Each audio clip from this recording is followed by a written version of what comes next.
First of all, congratulations on the new album. I heard it. Awesome. You must be proud because I know for you this is really a labor of love. Thank you. Yeah, no, I'm really overwhelmed with the response actually, and it really broke my heart writing it. So the fact that people are kind of taking it to their hearts cheers me up massively. Broke your heart? Why? It was just I have to admit things to yourself that you don't really want to know.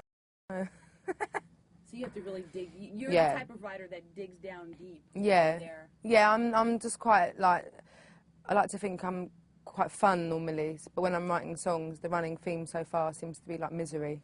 So I have to kind of channel it, you know, and yeah, it's quite depressing for a while.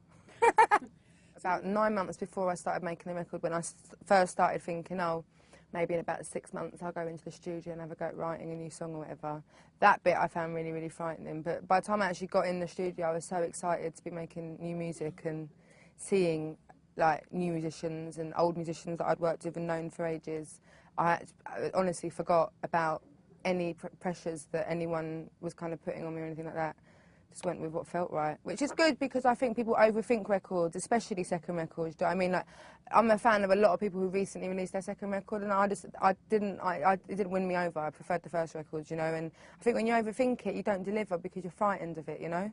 And I think if you forget, luckily I did. You know, I think hopefully people will believe me on this record, you know? Hope so. Music really should come from here. Yeah. Really not from here when you get down to it. Yeah, so hopefully that comes across, because I certainly felt that way. And occasionally I would sort of trip in and out of thinking, like, why aren't I thinking, is this song radio friendly or something? Like, kept thinking maybe I was like a bad artist for not considering those things, but I'm glad I didn't in the end. Well, when I was a teenager, I discovered Etta James, which I think is where most of my I don't know, styles or something come from, probably. I loved her hair, which was what made me buy the record. It was in like a bargain bin, it was really cheap. It was just a generic record, it wasn't like a specific one. Listened to it and I'd never been so moved by someone's voice, ever. I mean, it wasn't much competition, it was the Spice Girls that I was in before that. And, you know, they're not known for their vocals, but they're pretty awesome as well. But yeah, Etta James, and then Carole King and Roberta Flack and Billie Holiday and Ella Fitzgerald and Peggy Lee and Karen Dalton, and then I got kind of into Tom Waits and stuff like that. So it just kind of escalated from there, really.